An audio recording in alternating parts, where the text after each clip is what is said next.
This video will teach beginners about support and resistance.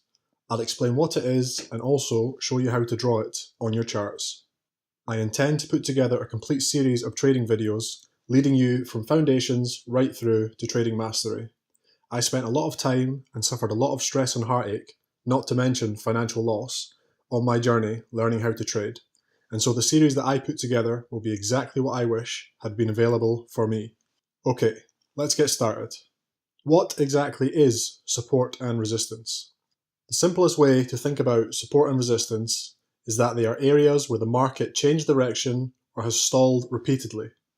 A bullish move, so the market rising, which turns bearish, has met resistance. The opposite, so a bearish move, which turns bullish, has met support. Support and resistance areas can last for minutes, hours, days, weeks, and even years. As you study charts and learn markets, you will come to realize that markets have very long memories. However, this does not mean that support and resistance areas are never broken. In fact, they are broken regularly. When broken by a bullish move, resistance often becomes support for the market in the future. The same can be said for a bearish move. So when support is broken, it often becomes resistance for the market in the future. A last point on support and resistance is that it works on all time frames, be that 1 minute, 5 minute, 1 hour, 4 hour, daily, or weekly. It works over all time frames. It really is that simple. A lot of trading is very simple in a practical sense. Most traders fail, and estimates are as high as 90% of retail traders because of the psychological aspect of trading. I intend to touch a lot more on this in future videos. For now though, let's stick to support and resistance. Markets move in relation to the strength of the bulls and the bears. So when the bulls are in control, the market pushes higher. When the bears are in control, the market falls. There is always a battle going on between the bulls and the bears, and this is what moves the market. This is why you see markets moving like this. On this example you can see here, as the bulls push higher and the market turns, the market has met resistance. As the bears cause the market to fall, but then lose control to the bulls, the market has met support. When the market is moving sideways like this, the market is in a range. This is the most common way for the market to move. But do bear in mind that it will rarely look as neat as this, or be quite as easy to identify when you're on live charts. Another thing to note is that when the market does break resistance, it often becomes support. This market is now making higher highs and higher lows. A market moving like this, making higher highs and higher lows, is said to be in an uptrend. Moving in the opposite direction, when the market breaks support, it often becomes resistance. This market is now making lower highs and lower lows. A market moving like this, making lower highs and lower lows, is said to be in a downtrend. That is the basics of support and resistance. Now, let's jump over to some Forex charts and I'll show you it in action over different time frames and charts. Okay, so we're on the Euro US dollar Forex pair. I've got this set to the daily time frame, and what I want to do first of all is just show you the basics, explain why support and resistance is created. At the end of the video I'll show you a trick that I used when I was first starting that makes it a lot easier to draw support and resistance. But for now, let's start at the daily time frame and then we will move down. So the first part of interest here is right here, because we can see the market has dropped all the way down to this area, and then we have had a strong reaction to the upside. So this means that this area now is a potential in the future to become support. So if we just get rid of this just now, and what we can see here is, if you take your lines for marking support and resistance, first of all you need to remember that support and resistance is a zone rather than an exact location. What I like to do is I always take into consideration any tails or wicks, and then if you pull the second part of your zone upwards, so you're incorporating the wicks from the entire move, because as you can see this move took a little while to get going. So it's bouncing, it's bouncing, it's bouncing, it's bouncing. So you want to incorporate all of this into your support and resistance zone. And now what happens is the market shoots up, and as it comes back down, all of the professional traders are now watching this zone as a potential area to get in the market. Also, people who missed this move are going to be watching the market because they want to get in and make some money. And the market drops down here, and what happens is the amateurs, what they're doing is they think this is now into a downtrend. So down here, they are still trying to sell the market. See this strong red candle here? This shows you that a lot of sellers are still trying to get into the market. So what happens? Well, basically, the professionals step in, they push the market higher. Everyone who is in a sell position and who has held on to this sell position down to here, the smart people, they close the position, take profits. And when you close a sell position, it is the same as opening a buy order. So the market pushes a little bit higher. People's stops who have started to go short at these sort of areas, their stops are sitting up here. They start to get hit. The market starts to gain momentum, pushes up, pushes up, pushes up, and then you get a strong move. If you pull the market along, you'll see it continues on its upward motion. And this is solely created because basically this move indicated that this area, this zone right here, in the future has the potential to be an area where the market will change direction, and this shows you that it's going to happen in quite a strong way, and it does. It goes up. Now another thing I want to show you here is I want to show you how the markets have very long memories. So right here, this is November the 14th, 2008. This is March the 5th, 2009 when this happened again. But if I scroll out here, now I've not actually checked this, so I don't know if there's going to be any more touches on this market, but oh yeah, here we go. So if we scroll back here, you can see that this is 2006 now, and you can see the market is still using this zone. Scroll back a little bit further, see it's using it here. So it's using it here as resistance. As it breaks through, it comes back down, and resistance now becomes support. This is 2006, 2005 again, and this shows you that the markets have very long memories. So if you had marked in this zone way back, even say in 2006, you might think, you know, all this white space here, you might think, oh, the market's never going to return there. What do I do now if the market does start falling down here? Because there's nothing to see. But you scroll back, and it continues to obey this zone. And if I go into the future from this time periods, okay, so here we go.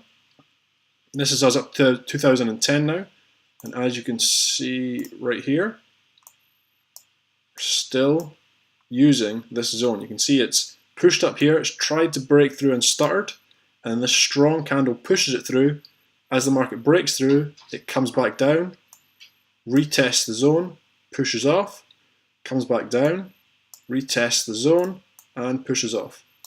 And this happens over and over and over in not only the Forex market, but also in indices, gold, silver, whatever you want to trade. This is how the market moves.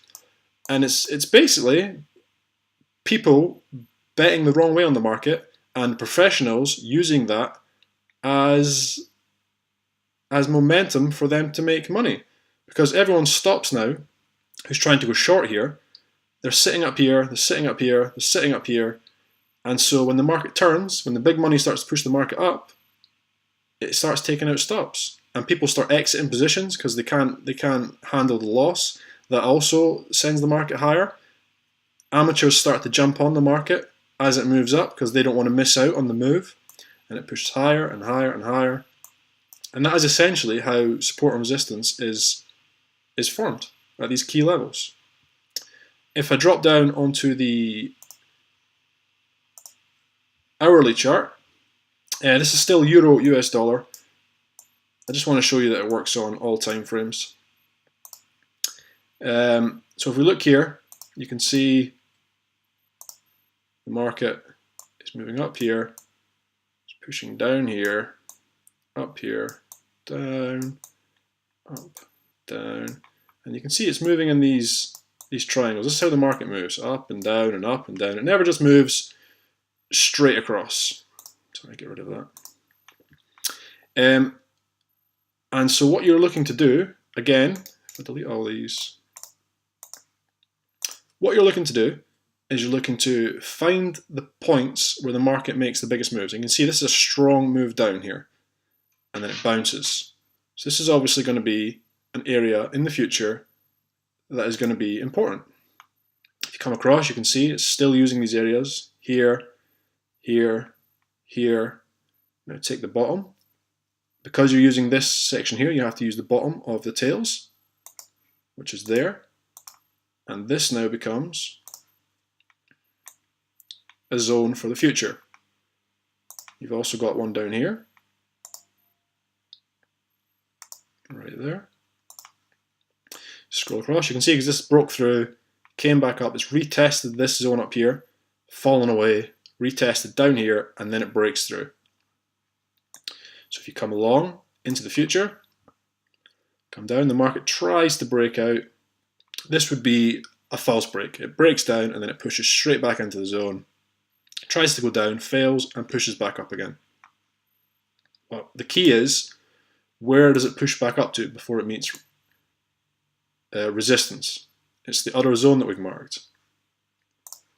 And then the market comes down, retests, comes down, tries to break out, false break, falls down. But what does it do here?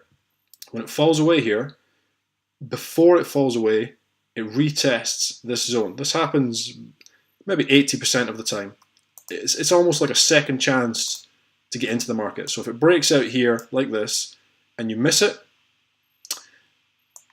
it usually comes back up and retests. Market falls down. When the market's trending down the way, as I explained in the video at the start, this would be considered a downtrend. It's making lower lows, lower highs. When it's moving like this, quite often what happens, as the market drops through here, it comes back up and it wants to retest before it then falls away again.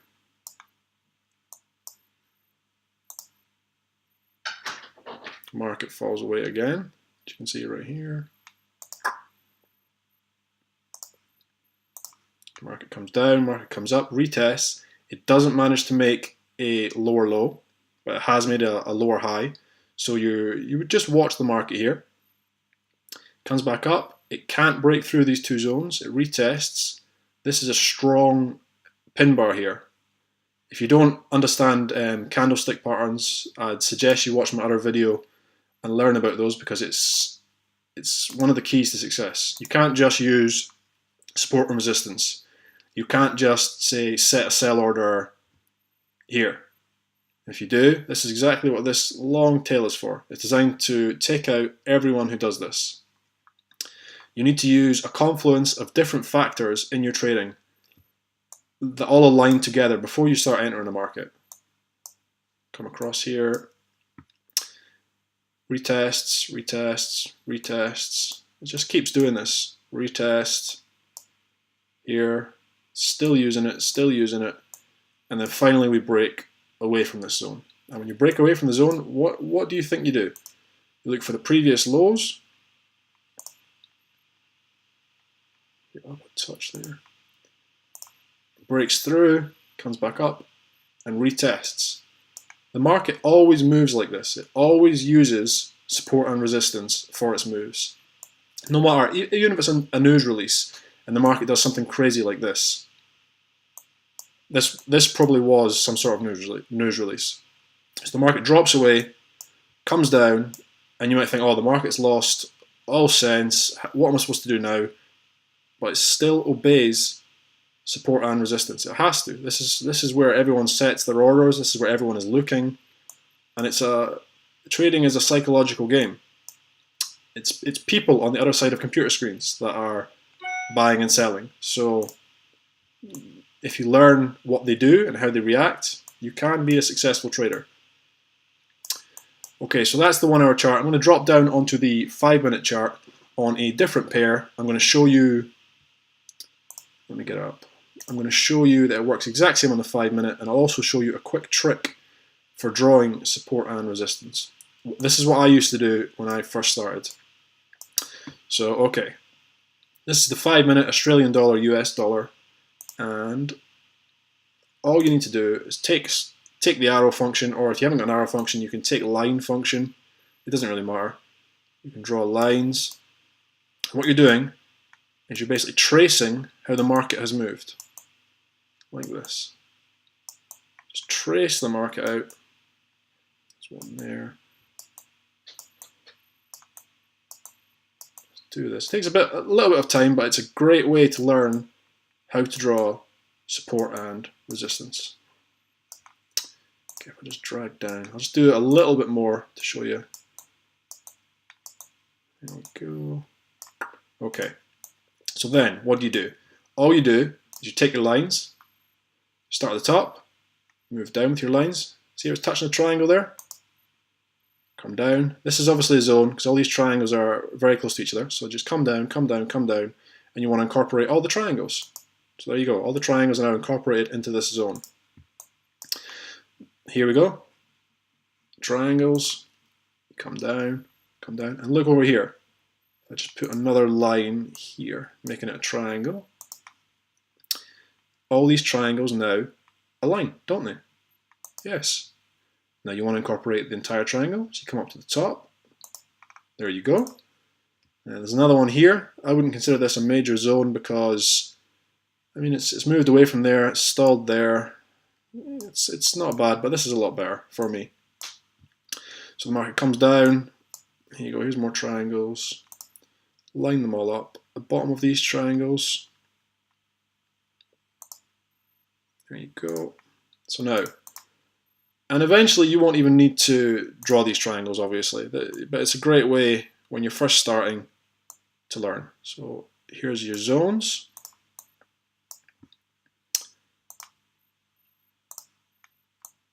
And then all you do is when the market moves in the future, you're watching these zones. You see the market breaks through here, and it uses this triangle. It's a false break, pushes out, instantly returns down. This shows you that there's no strength to keep pushing the market higher. So even though you've had this strong move upwards, it instantly rejects as soon as it gets up to this level. Pushes back into the zone that we drew, tries again, fails, and then falls away. Come along. You've got here, comes into our zone, stalls out, breaks through, uses the next zone, pushes down, here, here, and you can just keep going. This zone will keep working. You might have to adjust it ever so slightly in the future, but these zones will be key. And here you go, here's our top zone is now being used. Where does it drop away from? It comes down, stalls at our zone, pushes back up, tries to retest it, pushes back up, can't break out, falls away. That is support and resistance, basically. That's the easiest way I know how to draw it when you're first starting, is you just draw the triangles, line up the triangles, and that will help you a lot. Okay guys, if you liked this video, please like it and subscribe to Decisive Trading. I've got a lot more videos I'm going to make which will help you from complete beginner all the way through to trading expert. Thank you for watching.